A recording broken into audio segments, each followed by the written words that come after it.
Samples. Sometimes you need a very specific sound, a tone that only exists in your head, so I decided to make my own. I used a blend of close mics and room mics to capture both the detail and the space. The room was medium-sized. I placed a room mics in stereo here, one room mic in the middle, overhead, close mics and a couple of room mics in this room. Don't worry, we will break it all down. Each mic gets its own track that gives you all the raw ingredients to create a snare sample that feels alive, ready to be shaped however your imagination sees fit. So, let's get into it. First, the AKG C414, set to figure 8. This one's aimed to capture the shells, the meat of the drum. We placed it where it would normally sit in a full drum kit recording if cymbals were involved. With a figure 8 pattern, we aimed the null point at the snare to reject direct sound, so it only picks up reflections of the room. Less direct, more reflect. And I also placed it at knee height. At the top of the snare we have the SM57, a classic picking up the body and foundation of the snare.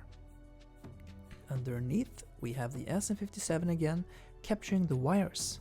This is the realism and sizzle and snap of the snare. For overheads I used the U87 placed roughly where overheads would normally go. I do this so I can shape the ambience of the samples later. A lot of the tone is in the room, so we do all this with the microphone setup to get flavor, so we can mix it later. I also placed a microphone over here in this room to capture an alternate room sound, maybe another flavor if you want.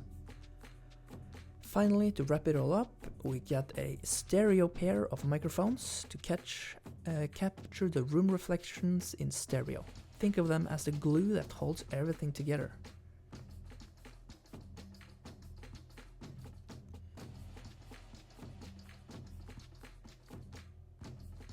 So, now we are basically ready. The mics are placed, the room are still. All that's left is to hit record and let the magic happen.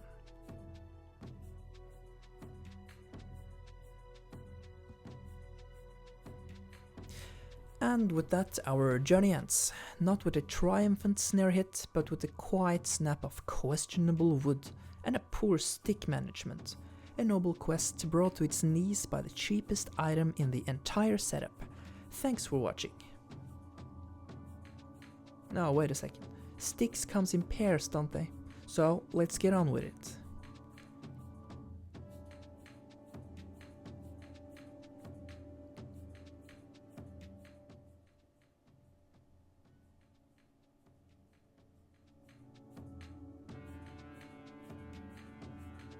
There it is, with successful snare hits we can finally dance.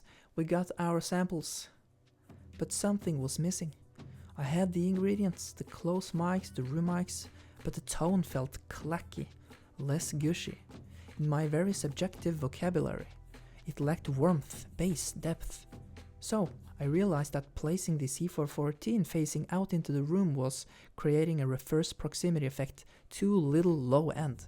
So I moved it into a semi-enclosed corner, low to the ground. That way, it picks up wall reflections and benefits from bass buildup in the corner, a little acoustic trick worth remembering.